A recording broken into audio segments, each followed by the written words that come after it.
नमस्कार दोस्तों, आप लोगों को बता दें कि काकोलमो का एक बहुत ही बेहतरीन सॉन्ग आया है जो कि खेसारी लाल यादव को दे रहा है टक्कर। होली ह कांच कुंवार के।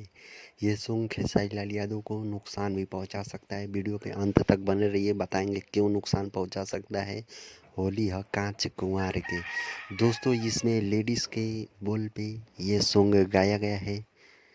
तो यही सॉन्ग खेसारी लाल यादव की आवाज़ में गाने वाले काको बलमुआ होली ह कांच कुंवार के दोस्तों, जो कि इरशाद बेदर्दी लिखे हैं इसे और विकास बिहारी म्यूजिक देते हैं। जो हर गाना में विकास बिहारी म्यूजिक देते हैं। कर्जा न कबो माई बाबू से भराई हो, बाबू के भराई हो, जिंदगी भइल धुआं धुआं से लेके बहुत ही तमाम एल्बम काको बलमुआ का इरशाद बेदर्दी जी लिखे हैं।